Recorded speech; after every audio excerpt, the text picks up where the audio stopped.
Assalamualaikum warahmatullahi wabarakatuh. Alhamdulillahi rabbil alamin. Wassalatu wassalamu ala rasulillahil karimil amin. Sayyidina Muhammadin wa ala alihi wa sahbihi ajma'in wa ba'du. Faya ahbaballahi wa ahbaba rasulihi sallallahu alaihi wasallam. Usi nafsi wa iyyakum bitaqwallahi faqad fazal muttaqun. Fala tamutunna illa wa antum muslimun. Faqala ta'ala Ya ayyuhalladzina amanu taqullaha haqqa tuqatih wa la tamutunna illa wa antum muslimun.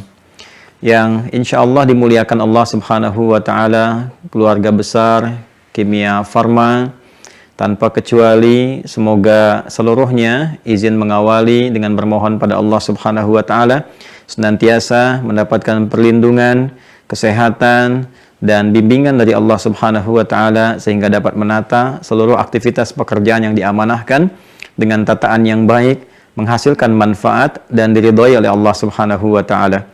Pak Agus Chandra terkhusus tadi yang dalam perjalanan, semoga dimudahkan perjalanan, dibimbing aktivitas, mendapatkan hasil yang diharapkan dan tentunya diridhoi oleh Allah Subhanahu wa taala.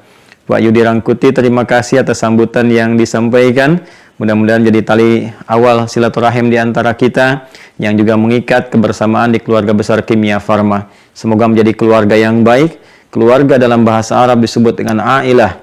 Tadi kata aul, artinya yang saling menopang, yang saling mendorong, yang saling menguatkan.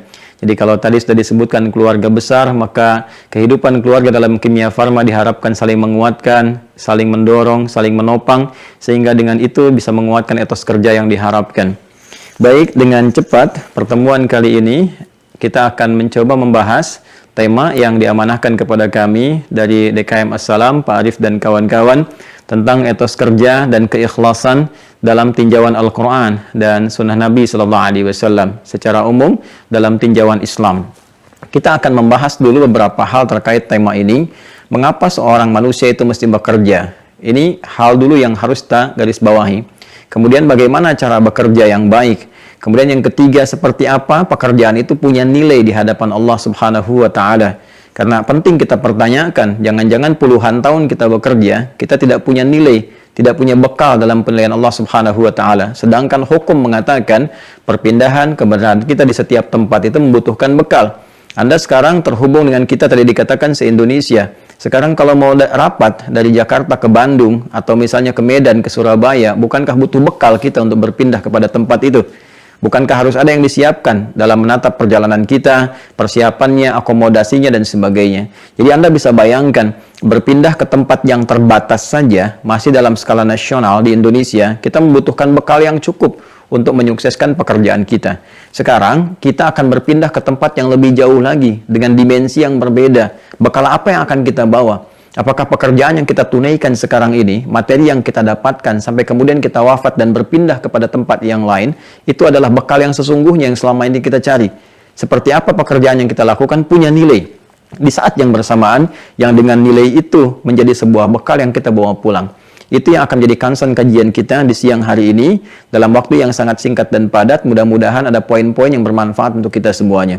Semoga guru-guru kita yang telah mengajar tadi disebutkan Syekh Ali Jabir Allah yarham, dirahmati Allah Subhanahu wa taala, ilmunya bermanfaat kepada kawan-kawan khususnya. Tadi ada Ajim, kemudian juga ada Ustaz Das'ad Latif dan yang lainnya. Semoga seluruhnya Allah jaga dengan kesehatan, kemuliaan, memberikan pencerahan untuk warga negara Indonesia khususnya sehingga kita hidup dalam keadaan harmoni.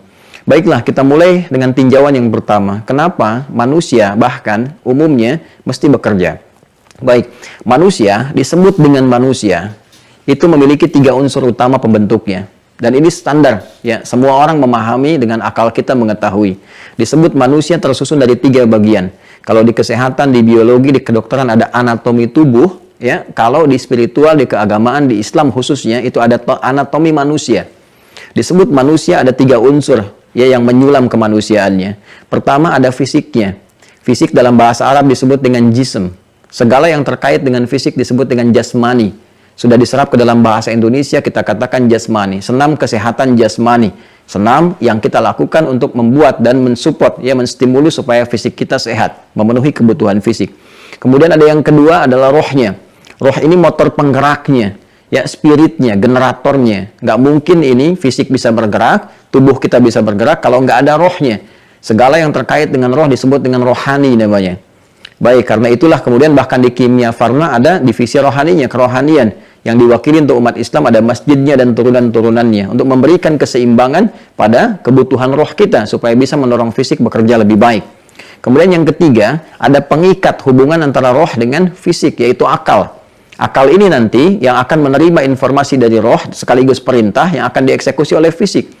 Dan subhanallah, Masya Allah, sepersekian detik saja Allah menciptakan sistem ini, ya sepersekian detik semua perintah berjalan dieksekusi. Dan ini mustahil ada yang bisa membuat seperti ini kecuali sang pencipta yang maha kuasa, yaitu Allah subhanahu wa ta'ala. Karena itu Allah menyebut dirinya di Quran dengan Khaliq. Quran surah ke-15 ayat ke-28. Wa idh qala rabbuka lil malaikati inni khaliqun basyara. Akulah pencipta manusia itu dengan segala sistem yang berjalan di dalamnya.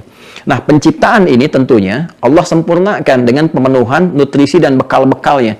Ini kalau nggak diberikan nutrisinya, seperti Anda lebih mengetahui ya dalam ilmu kesehatan, ini manusia kalau nggak dapat nutrisinya, nggak bisa berkembang berkehidupan. Lemah dia, bahkan bisa kemudian menghadirkan pada kematian. Nah, maka tiga elemen ini, tiga unsur ini, dia butuh kemudian supportnya, butuh nutrisinya, dan semua akan saling bersinergi, berpadu, nggak bisa terpisah sendiri. Hilang salah satu, maka hilang fungsi kemanusiaannya. Rohnya hilang, maka meninggal dia. Kan akalnya hilang, jadi hewan dia.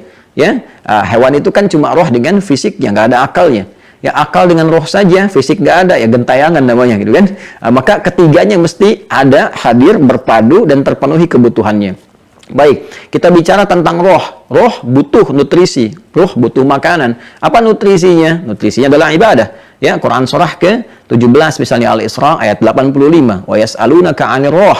Mereka banyak bertanya kepada Muhammad SAW tentang esensi roh. Apa hakikatnya? Apa kebutuhannya? Qulir roho min amri rabbi. Katakan semua urusan terkait dengan roh itu semua sumbernya ada dari Allah Subhanahu wa ta'ala. Allah yang maha mengetahui, karena dari Allah kebutuhannya pun Allah siapkan khusus.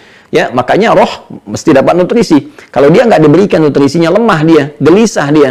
Ya, roh itu sampai ke dalam diri kita, menjadi nafas namanya. Jadi kalau sudah sampai kepada fisik, menyatu, jadi nafas. Diserap ke dalam bahasa Indonesia menjadi bernafas. Ya, dengan nafas itu muncul kehidupan. Quran surah ke-91 Asy-Syams di ayat 7 sampai dengan ayat 10. Wa nafsin wa ma sawwaha, dan demi nafas yang sempurna tercipta. Kapan? Saat ruh masuk ke dalam tubuh kita. Quran surah 15 di ayat ke-28 sampai 30-nya. Ya, wa idz qala rabbuka lil malaikati inni khaliqun basyara min salsalin min hama'in masnun fa idza sawaituhu wa nafakhtu fihi min ruhi. Di ketika rohnya masuk, sempurna keadaannya itu. Jadi bernafas dia. Nah, ini butuh nutrisi, butuh support. Nafas tempatnya di dalam kolbu. Ya, kolbu. Di dalam kolbu inilah ada unsur kehidupan kita. Bukan hati dalam konteks fisik ya. Tapi ini titik spiritual yang menggerakkan kehidupan kita. Di kolbu ini, teman-teman sekalian, saudara-saudariku, itu bersemayam nafas di dalamnya. Kalau enggak kita berikan nutrisinya, maka dia bisa menjadi melemah. Bahkan bisa berpenyakit. Maka muncul yang disebut dengan penyakit hati, malas, gelisah, ada ria, ada sombong, ada iri hati, dengki. Itu penyakitnya penyakit spiritual, roh di dalamnya, penyakit hati. Nggak bisa diobati dengan obat-obat fisik. Ya, dengan itu penyakit fisik. Yang menyerang hati itu penyakit hati namanya marad. Fi qulubihim marad. Quran surah kedua ayat ke-10. Anda nggak bisa datang ke rumah sakit untuk mengobati penyakit hati karena beda tinjauannya. Nggak ada di rumah sakit misalnya poliria, poli iri hati, poli gelisah, nggak akan ditemukan. Ya kan? Itu kaitan dengan fisikal. Maka di situ kita dihidangkan menu-menu ibadah. Ya, ada menu-menu seperti apa misalnya sholat, interaksi dengan Al-Quran, puasa, haji. Itu memberikan kemudian support kepada roh, nutrisi untuk roh. Nah, setelah dapat nutrisi itu ada ketenangan dalam jiwa. Ketenangan ini yang membimbing kita untuk berkreasi dalam kehidupan. Karena itulah ketika ibadah, kita diminta untuk menunaikan dengan sempurna dan hasilnya ketenangan. Ya, ketenangan itu yang bermanfaat untuk hati. Quran surah ke-13 ayat ke-28. Ala bidzikrillahi tatma'innul qulub. Yakinkan pada dirimu dengan berzikir, dengan beribadah kepada Allah, dampaknya ke hati menjadi tenang. Supportnya kepada fisik menjadi kuat. Baik, kemudian juga akal kita butuh nutrisi, teman-teman sekalian. Apa nutrisinya? Pengetahuan, ilmu, penting bagi kita belajar. Karena itu banyak ayat-ayat turun mensupport kita supaya menajamkan pengetahuan untuk membimbing fisik beraktivitas. Anda nggak mungkin bisa bekerja secara fisikal kalau nggak ada basic ilmunya. Kan untuk masuk kimia farma juga mesti ada ukurannya. Parameter pertamanya apa? Ilmu. Apa ijazahnya? Apa background pendidikannya? Ya, karena itu ayat pertama turun Iqra, baca. Afala tatadzakkarun, afala tatafakkarun, afala tadabbarun. Apakah engkau tidak banyak menganalisis, banyak mengamati, banyak mencerna, banyak belajar, banyak meriset? Itu banyak ayat di Al-Qur'an mensupport kita untuk memenuhi nutrisi akal kita supaya logikanya jalan, ya. Logika itu kan nggak mungkin bisa digunakan kalau nggak ada support data. Data berubah menjadi informasi, informasi berubah menjadi pengetahuan. Dan inilah nutrisi yang dibutuhkan oleh akal. Sama fisik, kalau ini kita sudah paham semua. Fisik pun butuh nutrisi, butuh makanannya. Kalau nggak diasupi dengan makanan yang benar, gitu kan, dengan nutrisi yang sehat, yang baik, tentu akan lemah juga. Ya sama, akan lemah, mungkin sakit, mungkin juga akhir kehidupannya akan tiba, meninggal dunia. Karena itu turun ayat-ayat mensupport kebutuhan fisik. Apa di antaranya? Turun Quran surah kedua Al-Baqarah ayat 168. Ya, karena Allah pencipta manusia, maka Allah turunkan pula hukum umum. Ya, hukum universal yang semua manusia mau muslim atau bukan pasti nggak akan bisa berlepas dari hukum ini. Ayat yang mengatakan Quran surah kedua ayat 168. Ya ayyuhan nasu, hai semua manusia tanpa kecuali. Nanti kalau spesifik untuk orang yang telah beriman, umat Islam khususnya, nanti panggilannya spesifik menggunakan kata iman. Ya ayyuhalladzina amanu. Itu menunjukkan hal yang khusus. Tapi kalau hukumnya berlaku umum, maka Allah panggil dengan kata ya ayyuhan nas. Semua manusia tanpa kecuali. Panggilannya menjangkau semua kawasan pakai ya. Disebutkan 360 kali dalam Al-Quran. Ya kan? Dimanapun Anda berada, merasa jauh, merasa dekat, ya semua ayat ini berfungsi untuk seluruhnya. Ayyuha disebutkan 150 kali dalam Al-Quran. Memberikan hukum kekuatan sekaligus pengingat. Kata Allah, aku tegaskan, aku ingatkan. Semua manusia itu perlu memenuhi kebutuhan fisiknya. Kulu mimma fil ardi halalan thayyibah. Silahkan Anda berpetualang di bumi, cari background macam-macam, bekerja sesuai dengan passionnya. Nah, pada dasarnya ketika bekerja itu tujuan utamanya apa? Salah satunya untuk memenuhi pokok kebutuhan fisik. Yang paling dasar itu apa? Makan. Ya kan? Makanya ketika ditanya mau kemana Pak, Bu, kan kita jawab dengan metode kiasan sinekdok pas prototo. Disebutkan sebagian mewakili keseluruhan. Mau mencari sesuap nasi, gitu kan? Padahal yang dicari satu rice cooker, cari sandang, cari panggan, cari papan. Tapi yang pokok itu kan untuk makan. Ya, itu bahasa Arabnya kulu. Silahkan cari makan untuk memenuhi kebutuhan fisik. Mimma fil ardi, di tempat yang kau bisa pijak. Jadi tersebar di bumi silahkan. Nggak ada di Bandung ke Jakarta, nggak ada di Jakarta ke Medan, nggak ada Medan di Surabaya. Terus dicari sampai ke luar negeri untuk mendapatkan kebutuhan apa? Fisik. Dengan cara bagaimana? Halalan, mencari dengan cara yang legal. Kalau tidak legal bermasalah nanti. Makanya perhatikan hukumnya.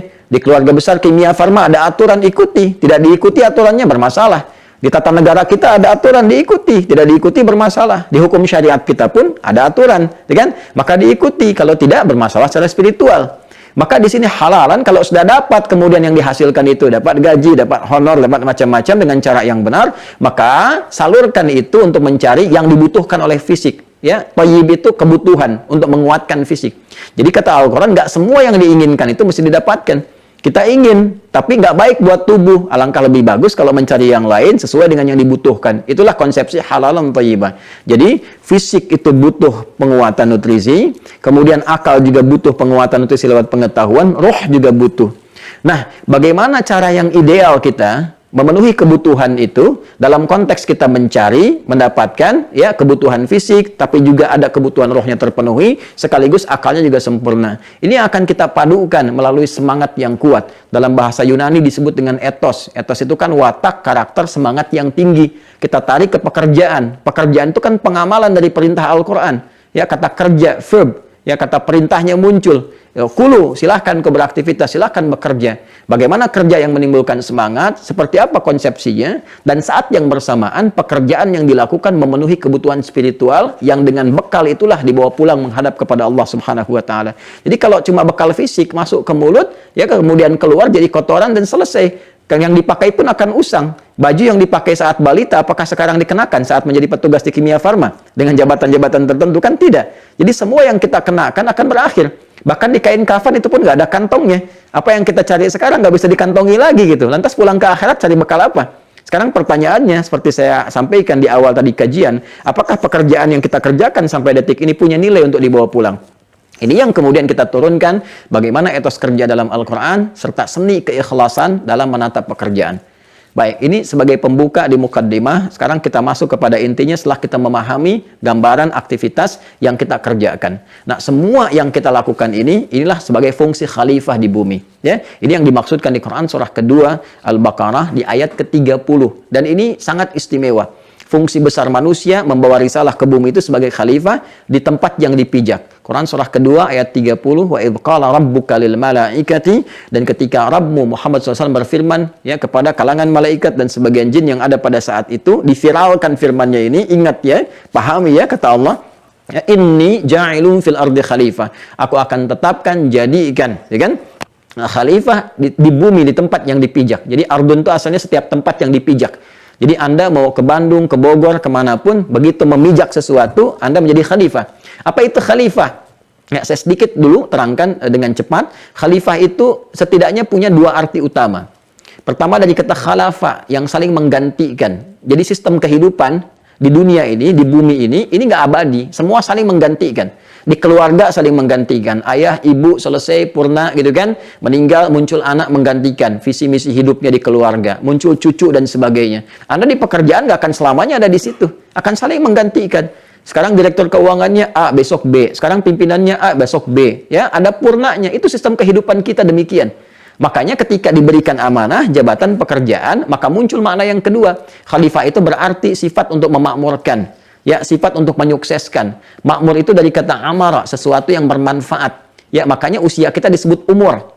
Kenapa disebut umur? Untuk menunjukkan kesan sepanjang diberikan usia, hadirkan yang bermanfaat. Hadirkan yang baik-baik. Ini mata sudah berapa kali dipakai yang tidak bermanfaat. Ya kan? Telinga mendengar yang tidak bermanfaat. Itu tidak ada keberkahan dalam usia. Jadi kalau Anda ditanya berapa umur Anda, itu sekaligus memberikan pesan. Berapa manfaat yang sudah Anda hadirkan selama berkehidupan. Ya karena itulah kemudian fungsi khalifah menjadi pemakmur, membawa manfaat. Jadi ketika Anda ditugaskan di Kimia Farma, manfaat apa yang bisa Anda hadirkan? Bukan hanya untuk perusahaan, ya untuk bangsa, untuk negara, untuk masyarakat, sehingga kita punya legasi di situ, sekaligus juga punya hal yang dititipkan sebagai sejarah kehidupan kita. Nanti sisi lainnya sebagai bekal pulang menghadap Allah Subhanahu wa taala. Kemudian punya juga makna kesuksesan, dimanapun bekerja sampai ke titik yang tertinggi. Yang sukses, yang baik, capaian tertinggi. Jangan tanggung, Anda bekerja di mana, capai yang paling tertinggi sesuai dengan background ilmu yang telah kita dapati. Itu risalah keislaman kita. Ya, risalah Al-Quran. Apapun yang kita kemudian diamanahkan oleh Allah untuk kita lakukan, capai dengan capaian tertinggi. Pasang target yang maksimal. Sehingga kita tersupport untuk menampilkan yang terbaik dalam kehidupan. Nah, kaitan dengan etos kerja, semua ini nanti, baik menjadi khalifah, pemakmur, penyukses di setiap tempat yang kita pijak, pekerjaan yang kita lakukan, caranya Allah akan turunkan kepada kita sebagai support untuk mendapatkan hasil yang sangat luar biasa. Keikhlasannya pada bagian yang keduanya. Baik, kita mulai dengan etos dulu.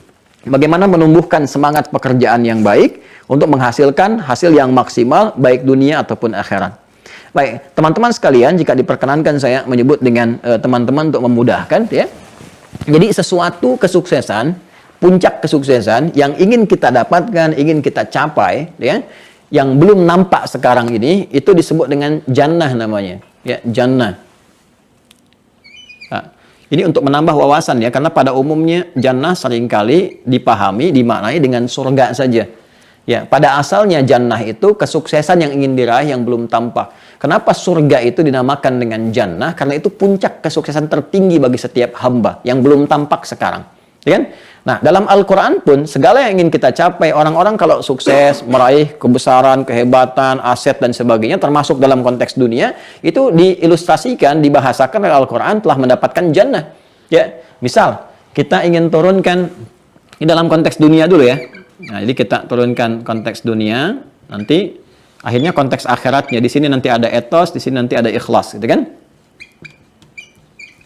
Nah, kita ambil contoh misalnya yang teman-teman sering baca di setiap Jumat ya, selain surah Yasin kan ada surah Al-Kahf juga kan. Kalau kita baca surah Al-Kahf surah ke-18 ayat 32 itu sampai 34 kan ada dialog tentang dua orang laki-laki kan.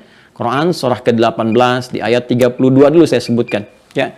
Jadi di surat Al-Kahf itu ada 4 kisah yang menginspirasi. Dianjurkan, disunahkan, dipelajari setiap hari Jumat, bukan sekedar dibaca. Dibaca dapat pahala bacaan, dipahami dapat inspirasi. Ya kan? Nanti ada kisah para pemuda yang tangguh gitu kan, mempertahankan iman dan punya kesuksesan dalam aktivitas. Yang kedua kisah tentang dialog dua orang sahabat, yang satu sukses dalam urusan dunia, bisnisnya banyak dan sebagainya, yang satu lagi soleh secara akhirat. Nanti mereka berdialog tentang keseimbangan, kan?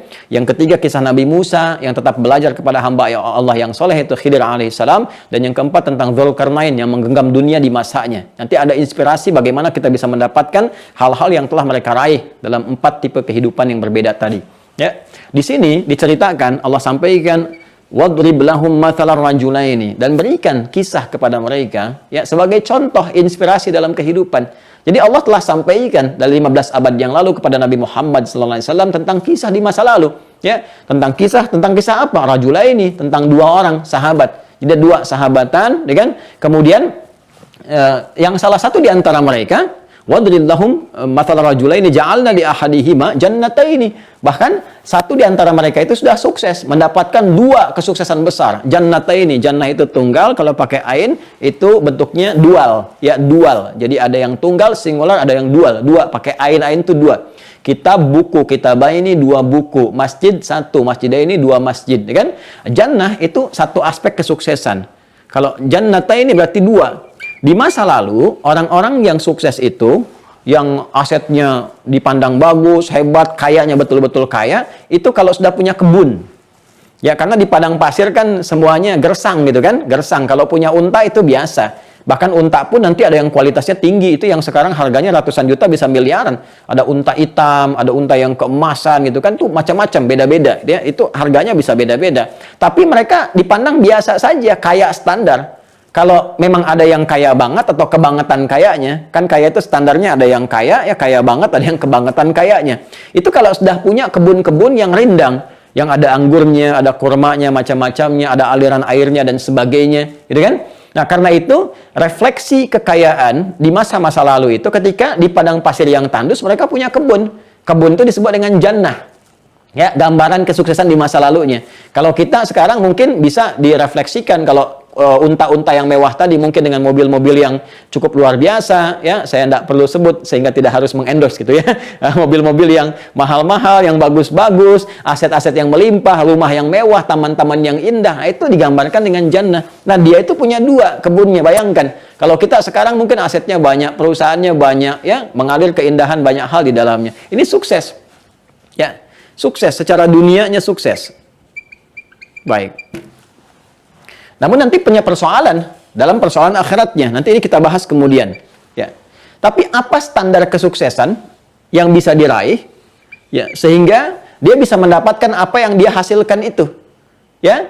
Nah, ini masih dalam konteks dunia. Jadi kalau kita masih bicara etos dan kita kaitkan dengan keduniaan, ini hanya akan terbatas kalimatnya pada kerja saja. Makanya kalimat etos seringkali disandingkan dengan pekerjaan. Etos kerja, semangat, ya kan? Kerja, kerja, kerja. Nah, kalau kita ingin berhasil dari pekerjaan saja dalam konteks dunia, maka standar sekali ukurannya. Ya, apa itu? Nah, pindah kita kemudian ke Quran, surah ke-3 Ali Imran, ayat 142. Jawabannya. Baik, perhatikan kalimatnya. Am hasibtum an tadkhulul jannata walamma ya'lamillahu alladhina jahadu minkum wa ya'lamas sabirin. Ini standar umum. Apa Anda duga Anda akan sukses begitu saja, termasuk dalam konteks pekerjaan Anda sekarang, ya kan? Di kimia farma, apakah akan menghasilkan target yang telah Anda tentukan di awal, sukses tiba-tiba, kemudian kan dapat meraih ini, capaian kemudian dapat tercapai dengan bagus, targetnya maksimal. Apakah mudah itu diraih seperti membalik telapak tangan? Ya, apalagi pengen surga gitu kan, yang dimensinya berbeda, yang lebih besar lagi tingkatannya, apakah mudah begitu saya didapatkan? Ya, walamma ya'lamillahu alladhina jahadu minkum wa ya'lamas sabirin. Sementara belum tampak pada diri kalian, kata Allah Subhanahu wa taala, sementara belum tampak pada diri kalian kesungguhan, keseriusan untuk bisa meraih itu semua. Jadi kalau cuma syaratnya untuk berhasil, sukses, ya kan? Meningkatkan etos kerja kita supaya kita bisa meraih hasil yang didambakan dalam konteks pekerjaan, maka petunjuk Al-Qur'an sederhana. Satu, kerja yang sungguh-sungguh, yang serius. Ya, ini dari kata al-juhdu turunannya. Cintai pekerjaan Anda. Ini rumus standar. Semua orang mengatakan kalau Anda pengen kerja yang sukses, ya Anda serius. Cintai pekerjaan Anda. Hormati apa yang diamanahkan kepada Anda, gitu kan? Nah, ini juhdu. Turunan dari kata juhdu nanti ada 3. Nanti ini yang kemudian merangkai menjadi kata jahadu, bentuk jama. Yang pertama, ya, itu yang disebut dengan ijtihad. Kesungguhan dalam merencanakan, ya, mapping, punya rencana, punya visi, ya. Visinya, rencananya, targetnya, schedule-nya, macam-macamnya, ini ijtihad namanya. Konsepnya, ya. Kemudian ada jihad, eksekusi fisiknya, kemudian ada mujahadah. Mujahadah. Nah, Ini yang menenun kemudian, tiga hal ini yang menenun kalimat jahada, jamaknya disebut dengan jahadu. Kata Allah, kalau mau sukses, Anda ingin berkata pekerjaan Anda pengen sukses, pengen baik. Kata Allah, ayo silahkan. Anda serius. Serius apa? Pertama merencanakan. Apa konsep pekerjaan Anda? Apa yang mau dicapai? Targetnya apa? Visinya apa? Yang jelas dulu. Landscape-nya bagaimana? Sehingga ketika akan bekerja itu kita punya landscape yang jelas, dicapaiannya, target jangka panjangnya, jangka menengahnya, jangka pendeknya. Ini termasuk manajemen sukses dalam Al-Quran. Saya pernah sampaikan ini di beberapa perusahaan di Indonesia. Ya, ada beberapa perusahaan di otomotif, ada di gas dan macam-macamnya. Dan ini konsepsi dasar. Dan ketika diikuti hasilnya luar biasa. Ya, luar biasa teman-teman. Nah, jadi pertama harus punya landscape dulu pekerjaan. Ini targetnya apa? Tadi dibilang tentang vaksin, tentang ini, tentang itu. Konsepsinya apa? Dasarnya apa? Targetnya bagaimana? Hasilnya seperti apa? Evaluasinya seperti apa? Kita punya rencana di sini. Setelah itu, konsep yang sudah ada, supaya tidak kemudian terbakukan dalam konsep saja, eksekusi. Dengan jihad. Jihad itu perjuangan fisik, kesungguhan dalam mengeksekusi rencana-rencana yang sudah disiapkan. Itu asalnya demikian, secara fisikal. Ya, makanya perjuangan tertingginya, ya, membela sesuatu yang sudah disiapkan, direncanakan, terkonsepsikan, kemudian diserang orang, ya, ada pembelaan secara fisik disebut dengan jihad. Itu tingkat tertingginya di militer itu, ada aksi militer untuk membela. Jadi jihad secara fisik itu bukan menyerang dengan asal-asalan, tidak, ya, bukan nembak orang, ngebom orang sembarangan, tidak. Karena itu kalau Anda, mohon maaf ya, mendengar informasi ada yang ngajak misalnya menghukumi tertentu tanpa dasar, tembak anu, bom anu, walaupun membawa nilai-nilai agama yang disematkan, tinggalkan, itu jauh. Ya, itu jauh sekali. Saya pernah waktu ada kejadian bom Jalan Tamrin itu, dan semoga Allah menjaga kita semua tidak pernah terjadi lagi. Ya, saya ada di Lampung, itu ditanya sama jemaah, Ustaz, apakah itu yang bom di Jalan Tamrin termasuk jihad fisabilillah? Saya bilang, Mas, sependek pengetahuan saya, jihad fisabilillah itu jihad di jalan Allah, bukan di Jalan Tamrin. Ya, jadi ada konsepsinya, ya, ada ukuran-ukurannya gitu, ada kaidah-kaidahnya. Jadi jihad itu asalnya dia maknanya punya makna umum. Nanti spesifiknya terkait dengan pembelaan-pembelaan izzah. Ya, yang dimotivasi oleh spirit agama, nanti bonusnya itu terkait dengan aspek kehidupan kita, seperti kemerdekaan yang pernah kita dapatkan. Saya bahas kemarin tentang korelasi makna jihad, perjuangan dengan melahirkan kemerdekaan. Sampai diapresiasi di preambul Undang-Undang Dasar 1945, atas berkat rahmat Allah yang Maha Kuasa. Gitu kan? Jadi kita pengen, dan dengan didorongkan oleh keinginan luhur, pengen kita merdeka, keinginan luhur. Ya, beratus-ratus tahun, sudah masanya lama, tapi rahmat dan berkat Allah belum turun. Begitu kita berjuang dengan sungguh-sungguh, turunlah itu. Nah, dalam konteks umum kepekerjaan, perjuangan fisik untuk mengeksekusi ide kita, itu disebut jihad juga. Karena itu kalau Anda niatkan sebagai ibadah, itu dinilai sebagai jihad. Jihad yang standar nantinya, ada pahalanya, begitu keluar. Nah, ini perjuangan fisiknya. Di sini diterapkan job desk-nya apa, kemudian eksekusinya bagaimana, dan sebagainya. Terus jangan dikira ini mudah. Ya, kadang-kadang ada tantangan yang muncul dalam jiwa kita juga. Ya, perjuangan untuk mengatasi sikap emosional kita. Mungkin ada beda pendapat, kadang-kadang malas, kadang-kadang gelisah, gitu kan? Kadang-kadang nggak stabil perasaan diri kita, ada pesimis, gitu kan? Melihat nih kayaknya prospeknya nggak bagus, terjadi kegelisahan dan sebagainya. Nah, ini perjuangan mengelola diri kita, emosi kita, disebut dengan mujahadah namanya. Ya, ini aspek emosinya, perjuangan mengelola emosi kita, perasaan kita, jiwa kita. Ini kalau kita bisa kelola ini semua, ya, emosinya bagus, saling mengikat dengan baik, nggak ada nanti kecemburuan antara staf satu dengan yang lainnya, ada bagian divisi tertentu yang memberikan ketenangan kepada jiwa, pekerjaan ditata, evaluasinya bagus, ada R&D-nya, Research and Development-nya, kemudian ada evaluasinya, semua bergerak bersamaan, sungguh-sungguh, tinggal satu poin lagi, sabar. Ya, Anda kerjakan dengan baik, prosesnya dijalani dengan maksimal, ditunggu, sabar, telah berikhtiar, muncul, wa ya'lamas sabirin, ditutup dengan sabar. Dan semua konsepsi ini dikerjakan oleh siapapun, mau yang beriman, yang tidak beriman, ini serius dikerjakan sukses. Ya, betapa Thomas Alva Edison, berapa banyak percobaan, kemudian dia bersabar dengan itu, ya kan? Dan dia menghasilkan sesuatu yang sekarang kita bisa rasakan. Kalau kita mau mengambil non-muslim sebagai contoh, ya, kalau yang muslim banyak sekali, bahkan jadi inspirasi ke barat. Bagaimana Avicenna itu sabar dari mulai menghafal Quran, dari mulai belajar otodidak, kemudian sampai ke belajar di kedokteran, sampai sekarang menginspirasi. Ya, Averroes dengan pemikirannya, beliau seorang dokter bedah. Ibnu Rusdi itu dokter bedah itu. Ya, Ibnu Sina kapital selekta kedokteran beliau kuasai, tapi jangan salah, beliau pun ahli Quran. Hafal Quran, tahu tafsir, tahu hadis. Kalau lupa salat 2 rakaat untuk mengingat, ya, itu paham teori kedokteran. Ibnu Rusdi itu dokter bedah, ahli tafsir, ahli fikih, dan punya kitab namanya Bidayatul Mujtahid. Dibahas sekarang di hampir semua strata pendidikan di Timur Tengah, bahkan di Indonesia. Bahkan sekarang di masjid-masjid. Ya, kita punya Al-Kindi, Al-Khawarizmi, Al-Battani, gitu kan, Jabir bin Hayyan dan sebagainya. Itu kalau kita serius, sukses. Nah, jadi kalau Anda bertanya, bagaimana meningkatkan etos kerja dalam pandangan Al-Quran, kalau raihan hanya sekedar pekerjaan saja, ini, Anda seriuslah bekerja. Kan? Serius bekerja, landscape-nya yang baik, visinya bagus. Ini standar, kita pun sudah tahu. Ya, tinggal prakteknya berjalan nggak sepenuhnya seperti itu. Nah, sekarang pertanyaannya, apakah semua pekerjaan yang dihasilkan dengan konsepsi ini otomatis juga melahirkan nilai di hadapan Allah Subhanahu wa ta'ala? Punya nilai nggak? Ya kan? Jadi bekal nggak kita untuk menghadap Allah? Atau nilainya dunia saja? Nah, kan sementara kita mengetahui bahwa kita itu kan sifat kehidupan kan selalu berganti, berpindah. Kan sampai ujungnya nggak pindah lagi. Ujung yang nggak pindah lagi disebut dengan akhirat namanya ini. Ujung yang tidak pindah lagi. Selama di dunia berpotensi pindah. Tidurnya sekarang di kasur, besok di sofa. Kadang di rumah, kadang di kantor. Itu sifat dunia biasa. Kan bahkan pindah tempat. Sekarang di Bandung, besok di Jakarta. Itu dunia. Dan itu butuh bekal. Nah sekarang nanti pada saatnya kita akan berpindah ke alam yang nggak ada pindah lagi. Yaitu akhirat. Bekalnya pun berbeda. Untuk mendapatkan bekal ini perlu nilai. Ya, perlu nilai yang berbeda. Jadi saat dikerjakan, saat yang bersamaan, dia punya nilai akhiratnya. Nah, konsepsi untuk menjadikan pekerjaan dunia yang saat bersamaan punya nilai akhirat, itu disebut ibadah namanya. Ya. Jadi jangan dibatasi ibadah itu pada konsep ritual saja, semacam sholat misalnya. Ya, itu ritual. Baca Quran itu ritual. Tapi jangan lupa ada ibadah juga yang praktikalnya terkait dengan tata kelola kehidupan kita. Secara sosial. Ya, itu semua pekerjaan kita berpotensi jadi ibadah. Karena Allah pun sudah menegaskan. Anda bertanya konsepsi ibadah dalam Al-Quran. Ya, konsepsi berkehidupan. Allah turunkan Quran surah ke-51 Adz-Dzariyat di ayat 56.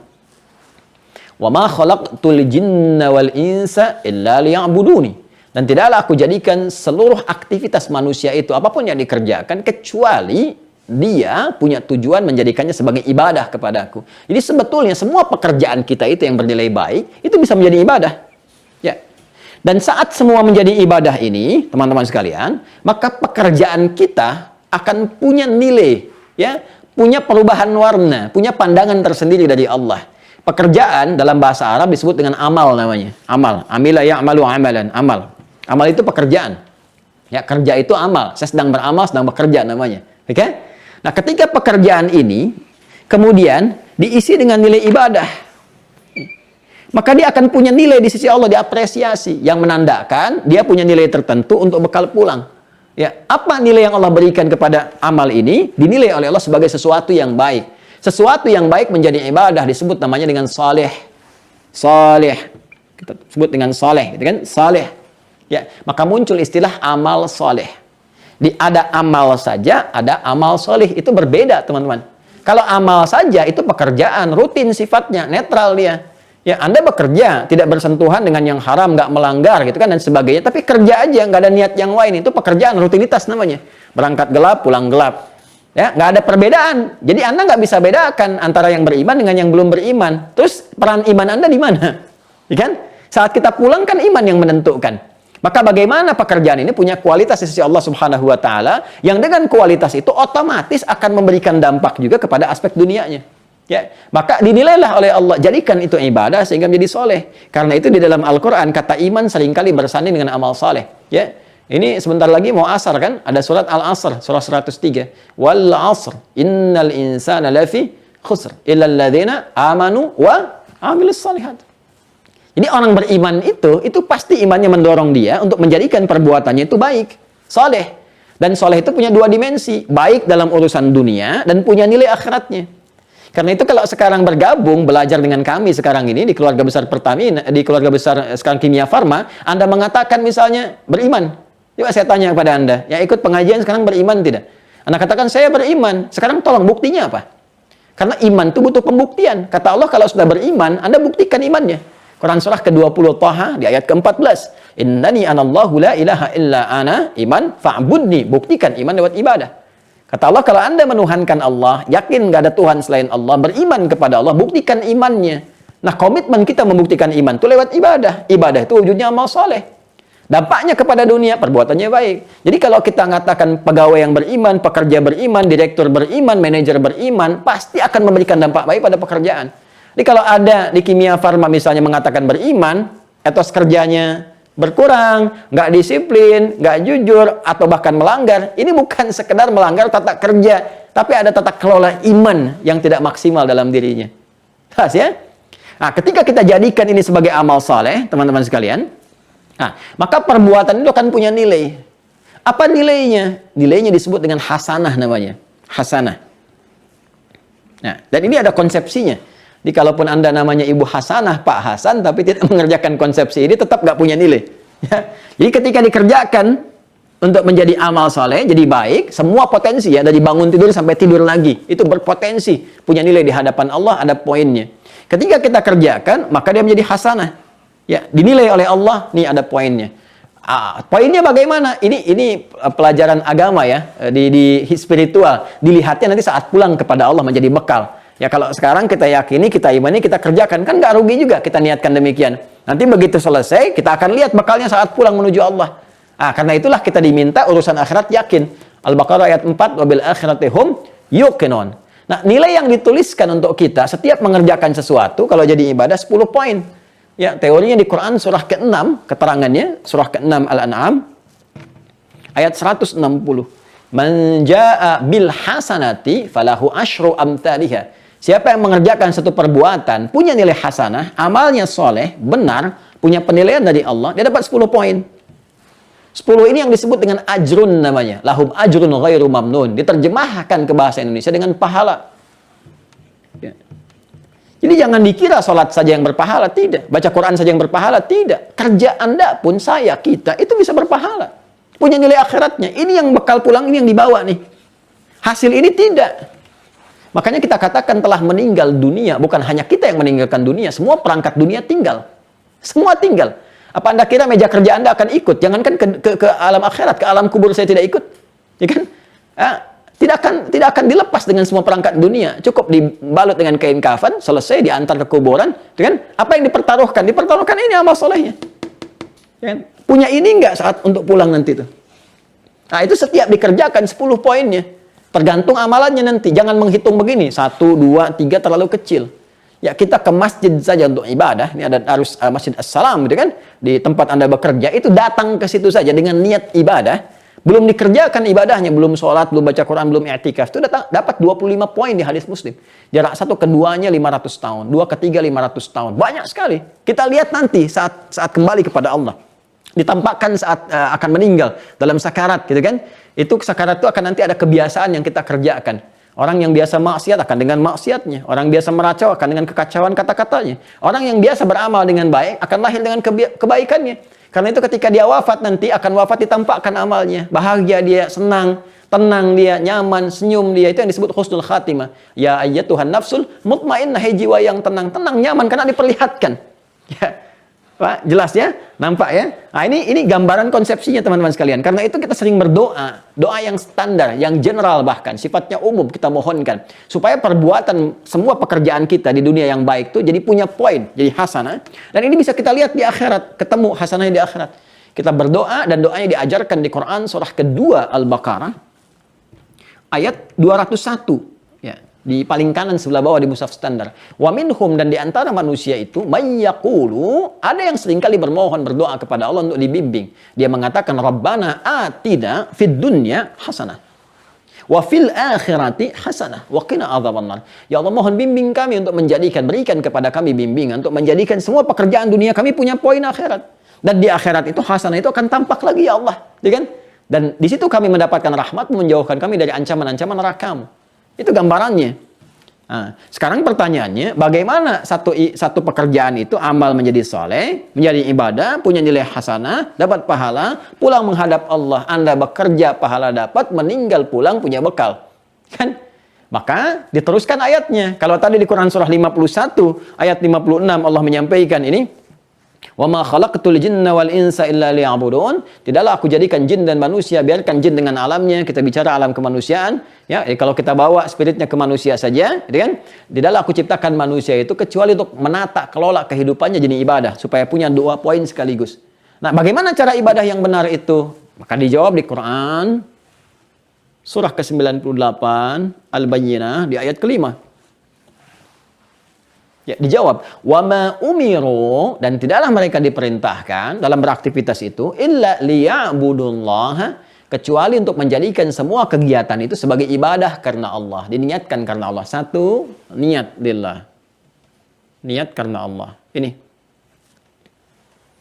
Yang kedua, mukhlishina lahuddin. Mukhlis itu orangnya, orang yang ikhlas. Jadi frame-nya itu rumusnya IA, kan? IA, kalau ada IA itu frame-nya, keadaannya. Orangnya itu rumusnya MUI, MUI. Jadi kalau Anda temukan IA, pasti orangnya UI. Ya. IA ikhlas, orangnya mukhlis. Ihsan, orangnya muhsin. Iman, orangnya mukmin. Islam, orangnya muslim. Gampang ya? Gampang ya, bahasa Arab gampang kan? Nah, jadi ikhlas, ya, itu frame-nya, gambarannya, spirit keadaannya. Orang yang mukhlis, kata Allah, nggak diperintahkan kita kecuali untuk menjadikan tata kelola kehidupan ibadah kita itu sebagai ibadah. Ya, pertama niatkan karena Allah, kedua tunaikan dengan ikhlas. Ya, ini dikuatkan di hadis Nabi riwayat Al-Bukhari, kitab Bad'ul Wahyi, nomor hadis yang pertama. Ya, dari Umar bin Khattab radhiyallahu taala anhu, beliau menyampaikan qala Rasulullah sallallahu alaihi wasallam bersabda, perhatikan kalimatnya, innamal a'malu, sungguh semua jenis perbuatan itu. A'mal jamak dari kata amal. Ya, amal jamaknya a'mal. Ya, dia. Innamal a'malu, innama adatul hasri, huruf pembatas yang menjadikan informasi terbatas pada hal tertentu saja. Oke? Baik, innamal a'malu, sungguh semua pekerjaan itu yang kita tunaikan, yang baik-baik, ya, terbatas bin niat kepada niatnya. Jadi, semua pekerjaan kita itu akan menjadi apa dinilai oleh Allah bergantung pada niat kita. Ya. Walikulli imri'in ma nawa, innamal a'malu bin niat. Ya, sungguh semua amal pekerjaan bergantung kepada niatnya. Ya, dan dari semua yang kita kerjakan itu akan dihisab berdasarkan niatnya masing-masing. Maka, rumus pertama untuk menjadikan pekerjaan itu menjadi ibadah, apapun itu selama dia baik, maka niatkan untuk Allah. Bekerja lillah. Ya, bukan hanya mencari dunia. Jadi kalau cuma sekedar cari dunia, jangankan kita yang beriman, yang belum beriman pun itu bisa melakukan itu. Pasti ada bedanya. Ya betul, nanti feedbacknya dunianya dapat. Ya, karena nanti meniatkan karena Allah berarti menjaga hukum-hukum Allah. Ya, nggak sembarangan akan kelihatan. Saya bekerja niat karena Allah. Bukan cuma mencari pekerjaan, dapat gaji, dapat posisi. Kalau itu hanya sekedar dunia, itu standar baru yang pertama. Yang lain juga bisa. Tapi kita merubah cara kerja kita. Di divisi manapun Anda bekerja. Niatkan karena Allah. Begitu diniatkan karena Allah, maka semua yang dikerjakan dapat poin tadi.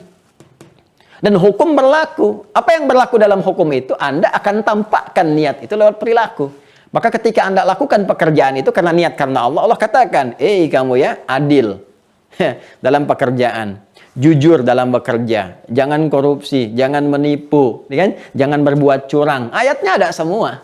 Bahkan nanti ada surah Al-Mutaffifin, kan? Untuk yang perbuatan curang dilarang. Ada ayat jangan korupsi di Al-Maidah itu, as-sariqu was-sariqatu faqta'u aydiyahuma jazaa'an bima kasaba. Jadi kan, kalau korupsi, kalau engkau mencuri, aduh lebih baik potong tangan aja deh kata Allah. Jadi kan, ini sindiran yang tajam sekali karena tangan diciptakan bukan untuk berbuat buruk kata Allah. Jadi kan, jadi kalau orang benar-benar niat ibadah, nggak akan tergerak untuk nyogok, nggak akan tergerak untuk korupsi, ngambil yang tidak berhak dan sebagainya. Bekerja, etos kerjanya naik tinggi. Jadi dengan ikhlas, dengan kita berniat benar karena Allah itu feedbacknya kepada aspek dunia itu akan tinggi.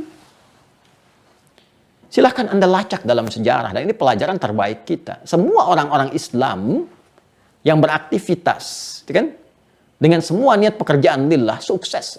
Mau jadi apapun, birokrat, diplomat, pengusaha, pedagang, macam-macam. Yang Utsman bin Affan sukses, Abu Bakar As-Siddiq sukses, Abdurrahman bin Auf sukses. Itu kalangan-kalangan para niagawan, kan? Ya, para hartawan yang sangat luar biasa. Dan itu dahsyat. Hartanya datang terus, sukses bisnisnya dan sebagainya. Ya, kapan mereka bisa sukses? Ketika meniatkan pekerjaannya karena Allah. Itu omsetnya 2 kali lipat, bahkan berlipat-lipat dari ketika mereka sebelum beriman. Apapun itu. Pengetahuan ada, yang di militer ada, ya macam-macam, semuanya sukses, bahkan membangun peradaban. Ya, Spanyol, Andalusia ketika sukses 7 abad jadi peradaban, mercusuar dunia, terutama ke Eropa pada masa itu. Ya, apa yang menjadikan itu sukses? Kan awalnya dunia juga ada, dibangun ada, arsitek banyak. Tapi ketika nilai iman masuk, diniatkan karena Allah, berubah. Sesuatu yang dahsyat. Dan makmur. Ya, karena hukum dijaga. Itu nikmat pekerjaan demikian. Kalau nggak percaya silahkan praktekkan sesama muslim di Kimia Farma teman-teman. Jaga, gitu kan? Niatkan sebagai ibadah. Jaga hukum-hukum Allah dengan benar yang standar dalam kehidupan. Ya, saling bersabar, mengingatkan kepada kebaikan, saling motivasi, saling support, saling membantu di Al-Maidah itu kan. Ya, jelas konsepsinya wa ta'awanu 'alal birri wat taqwa, saling membantu pada kebaikan. Mungkin divisi ini butuh bantuan kita tolong dengan niat ibadah, saling mensupport. Kuat. Ya. Kemudian kita jaga supaya ini tidak luntur. Tepikan segala hal yang bisa mengotorinya. Kalau saya gambarkan, saya punya misal air bening, dan tercampur ada pasir misalnya. Kemudian saya ingin ekstrak supaya ini keluar. Ya, nggak bercampur lagi. Saya keluarkan tuh, saya pisahkan. Nah, itu ketika saya tanggalkan, saya pisahkan, saya hilangkan. Ya, sehingga menjadi murni, bersih lagi, itu khalis namanya. Khalis. Prosesnya disebut akhlas. Sifatnya disebut ikhlas. Jadi ikhlas itu asalnya membersihkan, menghilangkan segala campuran-campuran yang bisa memberikan warna, memengaruhi atau merubah pada sesuatu yang bening, yang murni sebelumnya. Jadi kalau kita bicara ikhlas dalam meningkatkan etos kerja, bekerja karena Allah Subhanahu wa taala, maka ikhlas dalam menjaga niat kita. Ikhlas dalam menjadikan pekerjaan sebagai ibadah. Jadi ketika Anda diberikan amanah misalnya di Kimia Farma atau dalam tugas manapun, ya, saya mau meningkatkan etos kerja, ikhlas, maka mulai tunaikan dengan semangat, tatibnya apa, capaiannya apa, niatkan sebagai ibadah, hukum Allah dijaga, ada hukum yang terkait dengan sosial di pekerjaan kita, gitu kan? Maka ini nggak boleh, jangan lakukan. Ya, jangan khawatir teman-teman sekalian, rizki itu udah diatur. Rizki yang belum diatur, rizki sudah diatur. Yang belum jelas itu keberkahan dan muara hidup kita. Anda mau mengerjakan dengan cara apapun, dapatnya nggak akan mengurangi kuantitas yang sudah Allah tetapkan. Cuman kualitasnya yang berbeda. Ya, jadi kalau kita kerjakan dengan jujur pun, Allah telah atur rezeki itu tetap. Semua manusia dapat bagiannya sempurna sampai kita meninggal. Ada yang 1 miliar, 100 miliar, 1 triliun. Kelihatan di awal banyak dapat itu sama aja, nggak akan melebihi kuota yang telah Allah tetapkan. Cuma keberkahannya akan beda. Ya, jadi disitulah kemudian Allah berikan keberkahan. Kalau keberkahan itu datang sudah tenang, nyaman, tata kelola hidup pun menjadi tentram luar biasa. Jadi ini gambaran singkat bagaimana meningkatkan etos kerja kita di divisi manapun, jenis pekerjaan apapun yang kita lakukan, dan kemudian bagaimana pekerjaan itu punya nilai di sisi Allah dengan keikhlasan yang kita tanamkan berdasar niat yang kita lakukan, menjadikan pekerjaan sebagai ibadah karena Allah Subhanahu wa taala. Ini mungkin terlihat biasa. Apalagi bagi Anda yang siang itu kan nggak mudah ya untuk bisa belajar. Jadi saya mengapresiasi nih, nggak mudah untuk bisa belajar, menyimak, itu nggak mudah, tantangannya banyak. Apalagi dalam dunia pekerjaan. Tapi selalu berpikir satu hal, bahwa sesibuk apapun kita pasti akan pulang. Makanya di ibadah kita ada sholat isya, ya isya. Itu kan kalau kita urut subuh, orang Arab, kemarin saya bahas di Jakarta ya, offline saya datang itu ada silaturahim, saya diminta kultum, saya sampaikan semua itu punya makna di Islam, termasuk waktu sholat. Ya, kenapa subuh disebutnya dari kata asbah? Asbah itu sesuatu yang punya rencana, yang jelas. Kalau orang Arab tanya kaifa asbaht? Bagaimana kabarmu pagi ini? Asbahtu bi khair. Saya baik dan sudah siap dengan rencana. Jam 7 saya ngapain, jam 8 begini, jam 10 begini dan sebagainya. Ya. Kenapa sholat pertama disebut dengan sholat subuh? Memberikan kesan bahwa setiap orang Islam yang bangun tuh pertama harus punya rencana yang jelas untuk dilakukan di hari itu. Jangan sampai Anda ditanya nanti jam 2 kemana ya? Oh, saya belum tahu ya. Tidak, orang Islam itu sudah punya tata kelola yang jelas. Ya, punya tata aktivitas yang terukur. Kemudian fajar, ada hubungan pancaran iman dalam dirinya. Pancaran kebaikan disebut fajar, pancaran keburukan disebut fujur namanya. Makanya ketika azan dikumandangkan subuh, dipanggil kita, ada getaran di jiwa kita, fajar. Kenapa kemudian kita datang kepada Allah dulu? Kita punya rencana yang kita siapkan. Kan kita nggak tahu Allah ridho atau tidak. Ya, lancar atau tidak. Makanya kita bawa dalam sholat, mohon kepada Allah. Minta kemudahan, minta bimbingan, minta kelancaran. Dalam sujud kita minta. Karena itu bahkan berdiri pun kalau benar hadis qudsinya mengatakan wa idza qala al-'abdu iyyaka na'budu wa iyyaka nasta'in, kalau hamba berkata iyyaka na'budu wa iyyaka nasta'in dalam salat, sekarang kami salat ya Allah, kami menyembahmu dan kami ini punya rencana, punya masalah begini, mohon ya Allah solusi. Kata Allah dijawab di hadis qudsi, hadza baini wa baina 'abdi wa li 'abdi masal. Ini komitmen perjanjian antara aku dengan hambaku. Kalau hambaku benar salatnya memohonnya, aku berikan apa yang dia minta. Jadi hikmah ya, dari sholat subuh kita datang itu, kita membawa rencana kita supaya Allah berikan persetujuan. Kemudian sampai siang datang, sudah terang, ya siang itu bahasa Arabnya nahar. Tapi sampai siang itu pekerjaan Anda punya nilai enggak? Berhasil enggak? Capaian dunianya ada, capaian akhiratnya bagaimana? Makanya disebut dengan zuhur. Zuhur itu sesuatu yang terang, nyata, ada idhar di ilmu tajwid. Ya, makanya diminta kita datang lewat sholat lagi. untuk menyampaikan.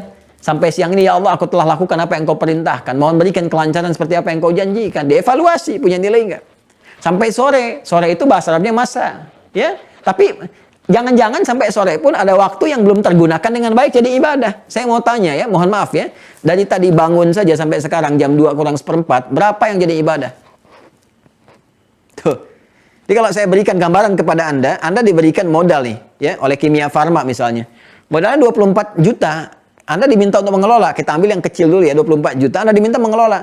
Anda balik ke perusahaan cuma bawa 20 juta. Rugi kan 4 juta? Ya. Maka pimpinan akan menilai ada yang kurang nih. Sekarang Allah yang menciptakan kita semua kasih kita 24 jam momentum untuk diisi beraktivitas. Aktivitas ini mesti punya nilai sebagai bekal pulang saat kita meninggal pulang kepada Allah. Nah, momentum yang diberikan untuk diisi beraktivitas itu asar namanya. Makanya muncul surah Al-Asr untuk memberikan kesan kepada kita, jangan sampai rugi ketika engkau mengisi waktu itu dengan aktivitas yang tidak benar. Jadi rugi nantinya. Nama manusia yang ditunjuk untuk mewakili aktivitasnya disebut insan namanya. Disebutkan 65 kali dalam Al-Quran. Maka perhatikan surah 103 Al-Asr. Wal Asr. Kata Allah, demi waktu, momentum yang aku berikan pada manusia untuk mengisi dengan beraktivitas. Innal insana lafi khusr. Sungguh manusia yang beraktivitas dari bangun tidur sampai tidur itu berpotensi rugi. Karena aku berikan modal 24 jam dalam sehari sampai datang ajal. Tapi dia tidak gunakan itu untuk menata aktivitas sehingga punya poin pulang. Kan? Makanya Allah katakan illa kecuali illalladzina amanu wa amilus shalihat. Tuh, muncul lagi. Kecuali orang yang mengisi itu dengan iman, pancaran iman itu mendorong dia berbuat baik, jadi ibadah, jadi amal soleh. Nah, sekarang pekerjaan Anda, saya, kita, sampai hari ini, siang ini, jelas kan jadi ibadah? Kalau nggak diingatkan asar, jangan sampai rugi. Kenapa? Karena sesibuk apapun, pasti ada masa purnanya, maghrib. Maghrib itu matahari pun tenggelam. Maka pekerjaan kita pun akan tuntas. Ya, pada puncaknya isya. Ada asya, ada isya. Sekarang masih asya, mencari ma'isyah. Asya itu masih bergerak, aktivitas kerja. Itu saya lihat, Masya Allah, ada yang pegang dokumen, tanda tangan, ini, itu. Ya, ada yang berhubungan. Itu masih aktif. Nanti ada tiba waktunya isya. Harokat pindah dari fathah ke kasrah. Kasrah itu artinya tanggal, hilang, selesai. Anda sesibuk apapun akan tuntas. Saya pun akan selesai. Begitu selesai kita istirahat, terpejam. Dan kita tidak tahu apakah itu pejam terakhir. Atau pejam sementara yang akan membangkitkan kembali untuk memberikan bekal tambahan kita sebelum pulang. Nah, karena itu sesibuk apapun, pasti kita akan pulang. Kita akan kembali. Penting bagi kita dan terima kasih diberikan kesempatan kita untuk mengaji. Ya, dan macam-macam. Saya tidak minta apapun dari teman-teman sekalian. Ya, saya hanya mengingatkan untuk risalah yang dibawa bahwa satu saat kita harus mengisi dengan nilai kebaikan dan manfaatnya ada untuk urusan dunia kita, dunia dan akhirat, ada keseimbangan di dalamnya. Itu yang dimaksudkan dengan etos kerja dalam Al-Quran, menjaga menjadi ibadah dengan nilai keikhlasan, dan semoga dengan apa yang disampaikan setidaknya memberikan tambahan-tambahan yang berkah-berkah keilmuan yang dengan itu memberikan dorongan kita untuk beramal. Nanti penerimaannya akan beda-beda. Ya, mungkin ada yang diterima masih biasa, nanti dalam keadaan-keadaan yang sedang teduh, terenungkan kembali. Ya, ada yang cepat nanti kemudian, ada yang mengevaluasi dan sebagainya, itu kembali kepada keadaan diri masing-masing. Tapi kita saling mendoakan supaya Allah berikan kepada kita jalan kehidupan yang baik, hayatan thayyibah, dan akhir yang mulia, husnul khatimah. Demikian, Allahumma taqabbal minna innaka antas sami'ul alim, wa tub alaina innaka antat tawwabur rahim. Rabbana atina fid dunya hasanah, wa fil akhirati hasanah wa qina adzaban nar. Allahumma ij'alna min ahli al-Qur'an, waj'al al-Qur'ana sahiban lana fid dunya wa syafi'an lana fil akhirati ya arhamar rahimin. Ij'al baqiyata hayatina hayatan thayyibah wa akhir wafatina husnul khatimah. Wa sallallahu ala sayyidina Muhammad wa ala alihi wa sahbihi ajma'in. Wa akhiru da'wana subhanakallahumma wa bihamdika nashhadu an la ilaha illa anta nastaghfiruka wa natubu ilaik. Walhamdulillahi rabbil